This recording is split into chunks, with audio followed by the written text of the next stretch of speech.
नमस्कार दोस्तों, आप सभी का स्वागत है आज की इस नई वीडियो में। इस वीडियो में आप लोग देखने वाले हैं एसएससी एमटीएस में जो जीके एंड जीएस के जो 25 प्रश्न पूछे जाते हैं। इन्हीं 25 प्रश्नों में जो संभावित प्रश्न रहने वाले हैं आज की इस वीडियो में देखेंगे। और जो लोग एसएससी एमटीएस और जीडी की तैयारी कर रहे हैं, ये वीडियो जो है उनके लिए अति महत्वपूर्ण रहने वाला है। और इस वीडियो में जो है मुख्य 25 प्रश्नों को लिया गया है जो पीछे एमटीएस में पूछे गए प्रश्न हैं और जो आगे पूछे जाने वाले संभावित प्रश्न रहेंगे। और इसमें बात करेंगे जो है परीक्षा की दृष्टि से देखते हुए, तो इसमें जो आपको कुल इतने सारे सब्जेक्ट दिए गए हैं जिसमें से आपको स्टैटिक जीके से 5 प्रश्न देखने को मिलेंगे इस वीडियो में, और पॉलिटिकल साइंस से 3 प्रश्न देखने को मिलेंगे, हिस्ट्री से भी 3 प्रश्न रहेंगे, ज्योग्राफी से 2 प्रश्न, इकोनॉमिक्स से 2 प्रश्न, फिजिक्स से 3 प्रश्न, बायोलॉजी से 2 प्रश्न रहेंगे और केमिस्ट्री से 2 प्रश्न रहेंगे और करंट अफेयर से 3 प्रश्न रहेंगे।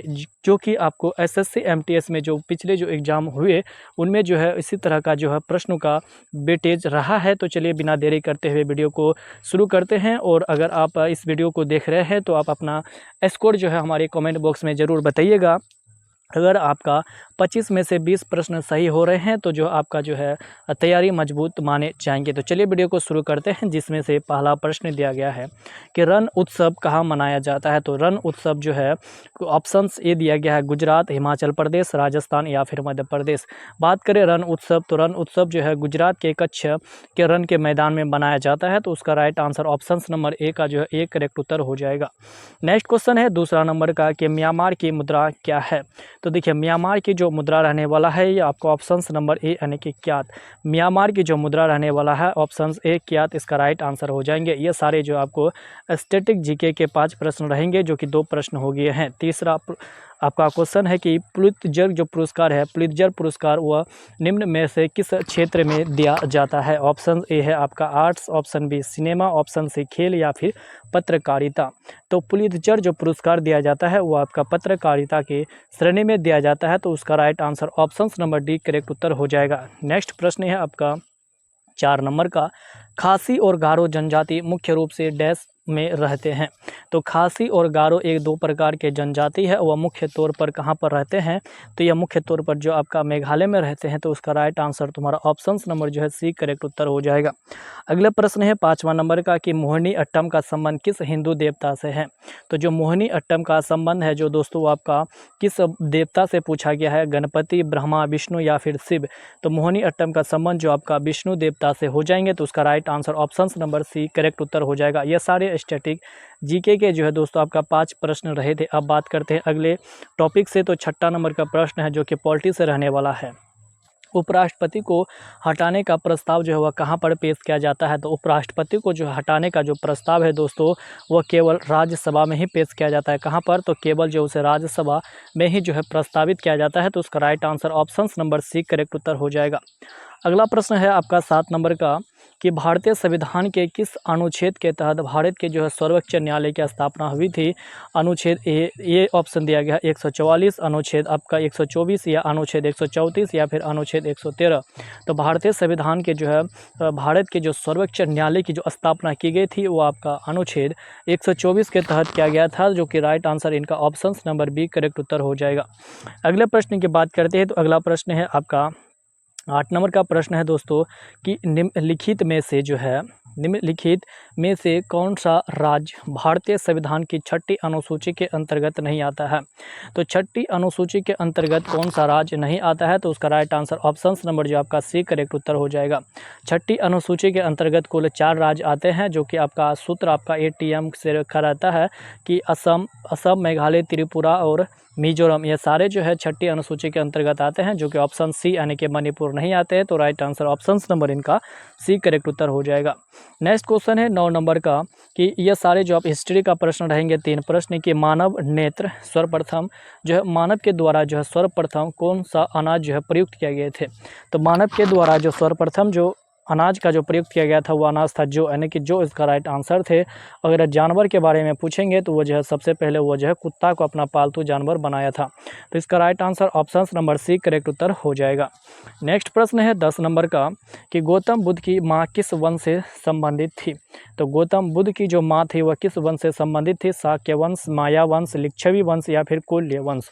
तो गौतम बुद्ध की जो माँ थी दोस्तों वो आपका लिच्छवी वंश से संबंधित थी। तो इसका राइट आंसर इनका ऑप्शन नंबर सी करेक्ट उत्तर हो जाएगा। नेक्स्ट क्वेश्चन है आपका 11 नंबर का कि हल्दी घाटी का युद्ध जो है आपका किस वर्ष में लड़ा गया था। तो हल्दी घाटी का युद्ध जो है दोस्तों ऑप्शन ए है 1556 ईस्वी में, या फिर 1776 ईस्वी में, या फिर 1756 ईसा पूर्व में, या फिर 1576 ईसा पूर्व में। तो हल्दी घाटी का जो युद्ध लड़ा गया था वो आपका 1576 ईस्वी में लड़ा गया था। Option number B. आपको कन्फ्यूज नहीं होना है कि 1576 ईस्वी में होगा या फिर ईसा पूर्व में होगा, तो बोल दे कि आपका जो ईस्वी में ही होगा, तो उसका राइट आंसर ऑप्शन नंबर आप बी को क्लिक कर देंगे तो उसका right answer option number B हो जाएगा। नेक्स्ट क्वेश्चन की बात करते हैं आपका 12 नंबर का कि 12 नंबर का प्रश्न है दोस्तों आपका ज्योग्राफी से है कि भारत के सबसे बड़े ताजे पानी की झील कौन सी है। तो भारत में जो है सबसे बड़ी ताजे पानी की झील कौन सी है। चिल्का झील है, बुलर झील है, पवई झील है, या फिर डल झील है। तो उसका राइट आंसर की बात करें तो right answer option number B correct उत्तर हो जाएगा, यानी कि बुलर झील जो है भारत के सबसे बड़े जो है खारे पानी की झील है। नेक्स्ट क्वेश्चन है आपका 13 नंबर का है कि देखिए जो एक होता है स्वर्ण क्रांति किससे संबंधित है। तो स्वर्ण क्रांति किससे संबंधित रहने वाले हैं। कीमती खनिज से संबंधित है, या फिर दलहन से, या फिर जूट से, या फिर बागवानी और शहद से संबंधित है। तो बात करें स्वर्ण क्रांति, तो स्वर्ण क्रांति जो आपका जो बागवानी और शहद क्या हो जाएंगे, बागवानी और शहद से संबंधित है। तो राइट आंसर इनका डी करेक्ट उत्तर हो जाएगा। नेक्स्ट क्वेश्चन है आपका 14 नंबर का जो कि आपका इकोनॉमिक्स से रहने वाले हैं। तो पहला 14 नंबर का प्रश्न है कि निम्नलिखित में से कौन सा क्षेत्र भारत की जीडीपी में सर्वाधिक योगदान देता है। तो भारत की जो जीडीपी में सर्वाधिक जो योगदान देता है वो आपका तृतीयक क्षेत्र देता है, जिसे हम लोग सेवा क्षेत्र के जिसे जो है सेवा क्षेत्र के नाम से भी जाना जाता है। तो तृतीयक क्षेत्र इसका राइट आंसर ऑप्शन नंबर जो आपका सी करेक्ट उत्तर हो जाएगा। नेक्स्ट प्रश्न है आपका 15 नंबर का कि आईपीएस यानी कि आईएफसी का इसका जो है पूर्ण रूप क्या हो जाएंगे। देखिए आईएफएससी का जो है संक्षिप्त रूप क्या हो जाएंगे। पहला ऑप्शन दिया गया आपका इंटरनेशनल फाइनेंशियल सिस्टम कोड हो जाएगा, या फिर इंडियन फाइनेंशियल सिस्टम कोड, या फिर Indian bank financial system code. Option D है आपका इंटर बैंक फंक्स सिस्टम कोड। तो बात करें आईएफएससी का फुल फॉर्म जो हो जाएगा तुम्हारा Indian financial system code. Right answer option number B का सही उत्तर हो जाएगा। ये सारे एमटीएस के जो है 25 संभावित प्रश्न हैं। अगर आपका इस 25 प्रश्न में 20 प्रश्न सही हो रहा है तो मान के चलिए आपका जो इस बार सिलेक्शन हो जाएगा। नेक्स्ट प्रश्न है दूध के जो घनत्व को निर्धारित करने के लिए कौन सा उपकरण प्रयोग किया जाता है। यह फिजिक्स का प्रश्न रहने वाले हैं, जो कि 3 प्रश्न देखने को मिलेंगे आपको। तो दूध के जो घनत्व होते हैं उसे निर्धारित करने के लिए कौन सा उपकरण उपयोगिता होता है। तो देखिए हाइड्रोमीटर होगा, या फिर लैक्टोमीटर, बैरोमीटर, या फिर थर्मोमीटर। तो दूध की शुद्धता एवं घनत्व को नापने के लिए जो है दोस्तों लैक्टोमीटर का प्रयोग किया जाता है, जो कि राइट आंसर तुम्हारा ऑप्शन नंबर बी करेक्ट हो जाएगा। नेक्स्ट क्वेश्चन है 17 नंबर का कि ध्वनि का जो तारतम्य निर्भर करता है। तो ध्वनि का जो तारतम्य होता है वह किस पर जो है निर्भर करता है। तीव्रता पर, आयाम पर, आवृत्ति पर, या फिर लय पर। तो इनकी जो तारवत्ता होती है वो आपके आवृत्ति पर निर्भर करती हैं। तो राइट आंसर इनका ऑप्शन नंबर सी करेक्ट हो जाएगा। नेक्स्ट क्वेश्चन है 18 नंबर का कि अपकेंद्री बल द्वारा डैश कार्य किया जाता है। तो अपकेंद्री बल द्वारा जो है किस प्रकार का कार्य किया जाता है। धनात्मक कार्य किया जाता है, शून्य कार्य, ऋणात्मक कार्य, या फिर इकाई कार्य किया जाता है। तो बात करें अपकेंद्रीय बल जो अंदर की ओर बल लगाता है उसमें जो आपका शून्य कार्य किया जाता है। तो उसका राइट आंसर ऑप्शन से भी करेक्ट हो जाएगा। नेक्स्ट क्वेश्चन देखिए 19 नंबर का कि निम्नलिखित में से किसे आनुवांशिकी का जनक कहा जाता है। तो आनुवांशिकी का जनक जो है Charles Robert Darwin, Robert Hooke, James Watson, या फिर ग्रेगर जॉन मेंटल को कहा जाता है। तो आनुवांशिकी का जो जनक कहा जाता है वो आपका रॉबर्ट हुक को कहा जाता है। तो राइट आंसर तुम्हारा जो ऑप्शन नंबर बी करेक्ट उत्तर हो जाएगा। नेक्स्ट प्रश्न है आपका 20 नंबर का कि मनुष्य में जो है निषेचन डैश में होता है। तो मनुष्य में जो है तुम्हारा निषेचन जो है वह कहाँ पर होता है। तो ऑप्शंस ए दिया गया है तुम्हारा आपका फ्लोबियन ट्यूब में, अंडाशय में, योनि में, या फिर गर्भाशय में। तो मनुष्य में जो है निषेचन की जो क्रिया होती है वो आपका फ्लोबियन ट्यूब में होता है, जो कि राइट आंसर तुम्हारा ऑप्शन नंबर ए करेक्ट उत्तर हो जाएगा। नेक्स्ट प्रश्न 21 नंबर का है कि सीएनजी का मुख्य घटक क्या होता है। तो सीएनजी का जो मुख्य घटक होता है मीथेन, ब्यूटेन, प्रोपेन, या फिर एथेन। तो बात करें सीएनजी जो गैस होती है उनका जो मुख्य घटक होता है वो आपका मीथेन होता है, जो कि right answer option number A correct उत्तर हो जाएगा। नेक्स्ट प्रश्न है आपका 22 नंबर का प्रश्न है कि इनमें से कौन सा एक रासायनिक परिवर्तन नहीं है। तो कौन सा एक जो है रासायनिक परिवर्तन नहीं है जो कि फिर इसी अवस्था में नहीं ला जा सकता है। तो ईंधन का दहन हो जाएगा, इसके बाद अम्लीकृत जल का विद्युत अपघटन, लोहे पर जंग लगना या फिर प्लेटिनम तारा का जलना। तो देखिए रासायनिक परिवर्तन उनमें से जो तुम्हारा नहीं है वो आपका अम्लीकृत जल का विद्युत अपघटन नहीं है, लेकिन बाकी सब जो आपका लोहे में जंग लगना, प्लेटिनियम तारा का जलना, ईंधन का दहन, ये सारे जो तुम्हारा रासायनिक परिवर्तन है। तो अम्लीय देखिए अम्लीकृत जल का विद्युत अपघटन पुनः जो है इसमें लाया जा सकता है। तो उसका राइट आंसर तुम्हारा ऑप्शन से भी करेक्ट उत्तर हो जाएगा। नेक्स्ट 3 प्रश्न आपको करंट अफेयर से देखने को मिलेंगे। तो पहला देखिए उसका पहला का प्रश्न है 23 नंबर का। 23 नंबर का प्रश्न है कि स्टेट बैंक ऑफ इंडिया ने किसे अपना नया ब्रांड एम्बेसडर नियुक्त किया है।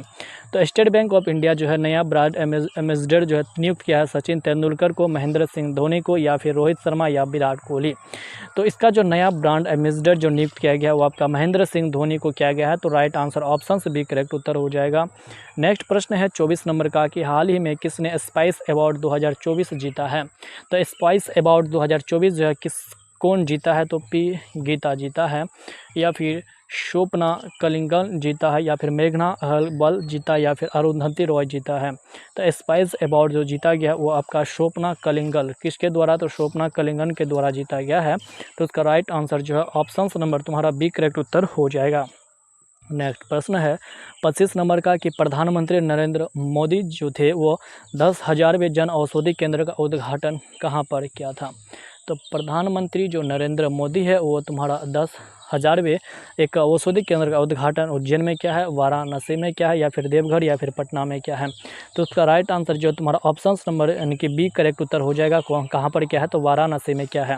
ये सारे 25 प्रश्न थे दोस्तों। अगर इन 25 प्रश्नों में अगर आपका जो स्कोर जो है आपका अगर 20 सही हुआ है तो मान के चलिए जो है आप इंग्लिश में अगर 15 भी सही करते हैं तो आप कट ऑफ के जो अंतर्गत ही रहेंगे।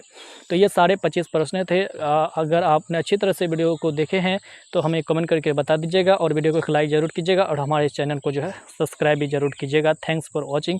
अगर इसी तरह की वीडियो और देखना चाहते हैं तो कमेंट में बताइएगा ज़रूर। और अगर आप एसएससी जीडी के लिए तैयारी कर रहे हैं और अगर आप जो है आरडब्ल्यूए का जो अवसर बैच 2.0 है उनका पीडीएफ से पढ़ना चाहते हैं, उनका पीडीएफ अगर आप पाना चाहते हैं तो एक बार कमेंट जरूर कर लीजिएगा। मिलते हैं नेक्स्ट वीडियो में। आज के लिए इतना ही, धन्यवाद।